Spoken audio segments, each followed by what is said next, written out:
আজকের প্রথম খবরটা হলো উত্তাল সংসদ, ধাক্কাধাক্কির মাঝে মাথা ফাটল বিজেপি সাংসদের।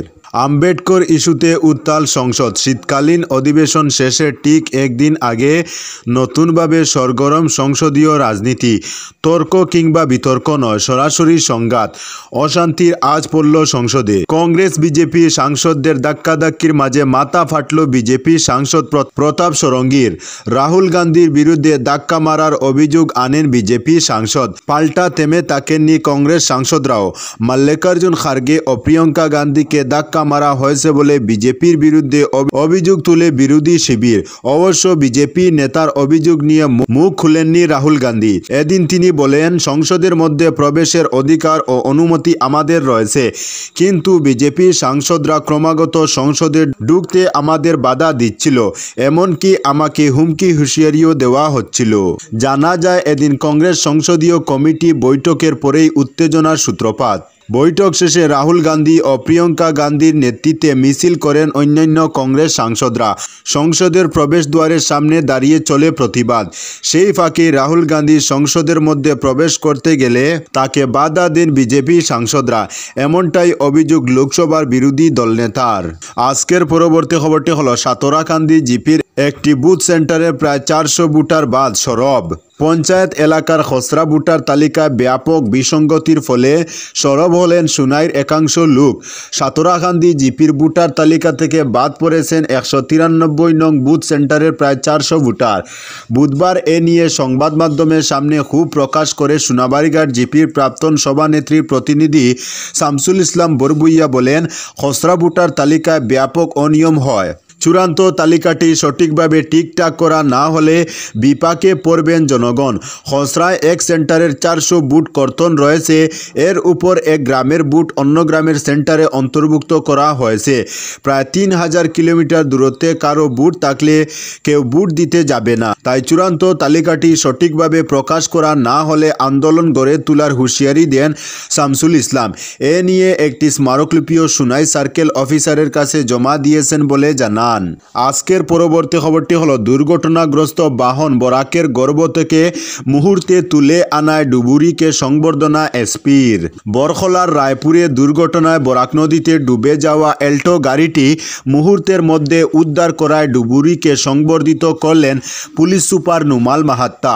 বুধবার সন্ধ্যারাতে ডুবুরি শ্রীকুনা রাখালপাড় এলাকার বাসিন্দা রবিজুল আলীকে সংবর্ধনা জানানোর পাশাপাশি পুরস্কার হিসেবে কিছুটা অর্থ ও তুলে দেন পুলিশ সুপার মাহাত্তা।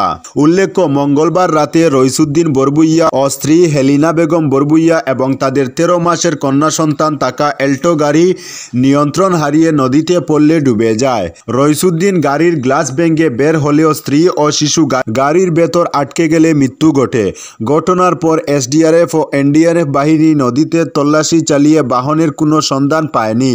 বুধবার সকালে শ্রীকুনার রবিজুল আলী নেমে আধ ঘন্টার মধ্যে ডুবে থাকা গাড়ির অবস্থান শনাক্ত করে রশি বেঁধে দেন। এরপর এই রশি ধরে টেনে উপরে তোলা হয় গাড়ি। এছাড়াও রাত থেকে গোটা ঘটনাকে ঘিরে তল্লাশি অভিযানে বিশেষ সক্রিয়তার দরুন রায়পুরের গ্রামরক্ষী বাহিনীর সম্পাদক জাকির হোসেনকেও সংবর্ধনা জানান পুলিশ সুপার। আজকের পরবর্তী খবরটি হলো কাটলিছড়ায় এল্টো অ্যাম্বুলেন্সে মুখোমুখি, আহত 6 জন। এল্টো অ্যাম্বুলেন্সের মুখোমুখি ধাক্কায় 6 জন আহত হয়েছেন।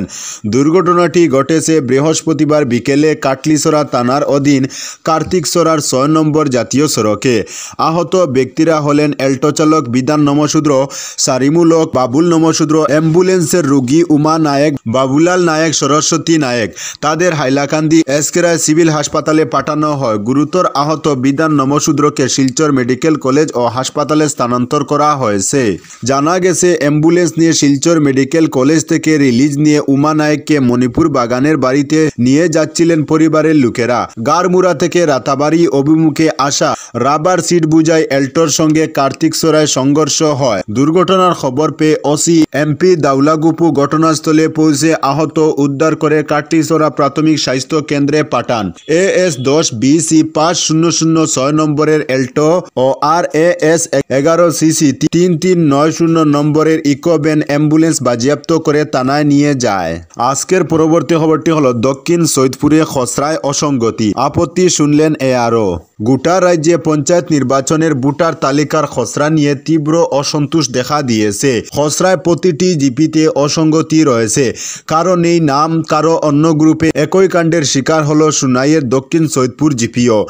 এ নিয়ে সরব হলেন জিপির জনগণ। আপত্তি জানালে বৃহস্পতিবার এআরও জিপি সচিব, জনগণ ও প্রাক্তন পঞ্চায়েত প্রতিনিধিদের নিয়ে সংশোধন প্রক্রিয়ার কাজ শুরু করা হয়। এদিন জিপি কার্যালয়ে এআরও সৌরভ দাস ও জিপি সচিব তথা অ্যাসিস্ট্যান্ট বিডিও রতীন্দ্র পাল ভোটার তালিকা নিয়ে ত্রুটিগুলো বুঝিয়ে নেন। প্রাক্তন জিপি সভাপতি আফজল হোসেন লস্কর, মহিমউদ্দিন লস্কর, ফয়জুল হক লস্কর, শিবলি আহমেদ বরবুইয়ারা ত্রুটিগুলো তুলে ধরেন।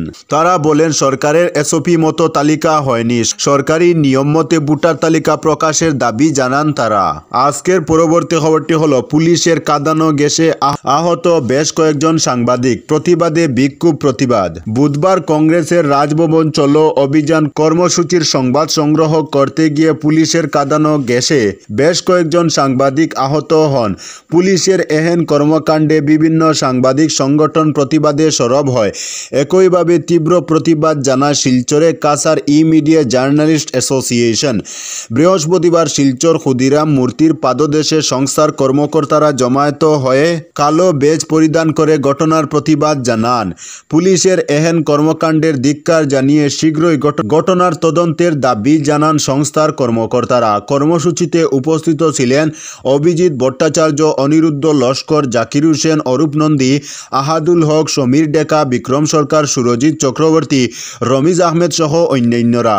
আজকের পরবর্তী খবরটি হলো, 14 ফুট লম্বা আমেরিকান পাইথন উদ্ধার আসাম বিশ্ববিদ্যালয়ে। আসাম বিশ্ববিদ্যালয় থেকে উদ্ধার হলো প্রায় 14 ফুট লম্বা আমেরিকান পাইথন। বুধবার রাতে শিলচর আসাম বিশ্ববিদ্যালয়ের ছাত্ররা বিশাল আকারের আমেরিকান পাইথন দেখতে পান। সঙ্গে সঙ্গে ছাত্র ও স্থানীয়রা আটকে রেখে বন বিভাগকে খবর দেন। বনকর্মীরা ঘটনাস্থলে উপস্থিত হয়ে পাইথন সাপটিকে উদ্ধার করে নিয়ে যান। পাইথন সাপটিকে দেখার জন্য উৎসাহিত জনতাদের ভিড় পরিলক্ষিত হয় আসাম বিশ্ববিদ্যালয় চত্বরে। আজকের পরবর্তী খবরটি হলো, ইতিহাসের সর্বনিম্নে নেমেছে ভারতীয় মুদ্রা রুপির মান। মার্কিন ডলারের বিপরীতে ইতিহাসে সর্বনিম্নে নেমেছে ভারতীয় মুদ্রা রুপির মান। প্রথমবারের মতো $1 বিপরীতে ভারতীয় রুপির দাম দাঁড়িয়েছে 85.06 রুপি। ফেডারেল রিজার্ভ আগামী বছর সুদের হার কমানোর ইঙ্গিত দেওয়ার পর এ ঘটনা ঘটল। বৃহস্পতিবার 19 ডিসেম্বর প্রথমবারের মতো মার্কিন ডলারের বিপরীতে ভারতীয় রুপি 85 ছাড়িয়েছে বলে জানিয়েছে ভারতীয় গণমাধ্যম ইকোনমিক টাইমস। জানা গেছে, ডলারের বিপরীতে ভারতীয় মুদ্রা রুপির দর পতন চলমান। তবে বৃহস্পতিবার মুদ্রাটি ইতিহাসের সর্বনিম্ন অবস্থানে নেমে আসে। এদিন ভারতীয় মুদ্রার দর কমে প্রতি ডলার হয় 85.06 রুপি। গত বুধবার তা 84.96 রুপি ও মঙ্গলবার 84.90 রুপি ছিল।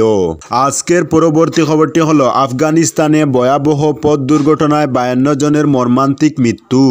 আফগানিস্তানে ভয়াবহ সড়ক দুর্ঘটনায় নিহত অন্তত 52 জন ও 65 জন আহত হয়েছেন। বুধবার গভীর রাতে দেশটির মধ্যাঞ্চলীয় গজনি প্রদেশে ভয়াবহ এই দুর্ঘটনাটি ঘটে।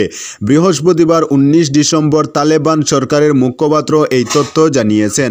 গাজনি প্রদেশে একটি বাস ও জ্বালানি ট্যাঙ্কার এবং একটি ট্রাকের সঙ্গে অন্য একটি বাসের সংঘর্ষে এই হতাহতের ঘটনা ঘটে। এই নিয়ে দেশটির তালেবান সরকারের মুখপাত্র জানান, আমরা অত্যন্ত দুঃখের সঙ্গে জানতে পেরেছি যে কাবুল কান্দাহার হাইওয়েতে দুটি মারাত্মক সড়ক দুর্ঘটনা ঘটেছে। এতে আমাদের 52 জন নিহত এবং আরও 65 জন আহত হয়েছেন। দুর্ঘটনার পরপরই ঘটনাস্থলে উপস্থিত হয়েছে উদ্ধারকারী দল। আহতদের উদ্ধার করে হাসপাতালে নিয়ে যাওয়া হয়েছে। আহতদের মধ্যে বেশ কয়েকজনের অবস্থা বেশ আশঙ্কাজনক। আজকের পরবর্তী খবরটি হলো, বাড়ির ছাদে হঠাৎই ভেঙে পড়ল বিমান, হত 2 জন। বাড়ির ছাদে হঠাৎই ভেঙে পড়ল বিমান, দাউ দাউ করে জ্বলে উঠল আগুন। ততক্ষণে মৃত্যু হয়েছে বিমান চালক এবং এক যাত্রীর। এই ভয়াবহ ঘটনা মার্কিন যুক্তরাষ্ট্রের হাওয়াইয়ের হনুলুলু এয়ারপোর্টের কাছে বুধবার বিমানটি হঠাৎই ভেঙে পড়ে। জানা গিয়েছে, ওই বিমানে চেপে নিজে ট্রেনিং সম্পন্ন করেছিলেন চালক। যাত্রীবাহী বিমান হলেও সেটিতে যাত্রী হিসেবে মাত্র একজন ছিলেন সে সময়। ইতিমধ্যে ওই মুহূর্তের একটি ভিডিও ভাইরাল হয়েছে। তাতে দেখা গিয়েছে বিমানটি আচমকা মাঝ আকাশে নিয়ন্ত্রণ হারিয়ে টালমাটাল অবস্থায় পড়ে এবং কিছুক্ষণেই একটি বাড়ির উপর ভেঙে পড়ে দাউ দাউ করে আগুন জ্বলে যায় ঘটনাস্থলে। পুলিশ, দমকল এবং শহরের জরুরি ব্যবস্থাপনা বিভাগ ছুটে যায় ঘটনাস্থলে। প্রত্যক্ষদর্শীরা স্থানীয় সংবাদ মাধ্যমে জানিয়েছেন, আচমকা তারা বিকট শব্দ শুনতে পান এবং সামনে তাকিয়ে দেখেন আগুন জ্বলছে দাউ দাউ করে। কাজের মাঝেই এক স্থানীয় ব্যক্তি আচমকা শব্দ শুনে তাকিয়ে দেখেন তার অফিসের ঠিক সামনে বাড়ির উপর ভেঙে পড়েছে পুরো বিমান। স্থানীয় সংবাদ মাধ্যম জানাচ্ছে, বিমানটি ভেঙে পড়ার আগে পাইলট অপর এক বিমানের সঙ্গে যোগাযোগ করে জিজ্ঞাসা করেছিলেন ওই বিমানটি ডান দিকে ঘুরবে কি না। তো বন্ধুরা, আজকের জন্য এতটুকু। পরবর্তী কোনো নতুন ভিডিওতে দেখা হবে, তখন অবধি ধন্যবাদ।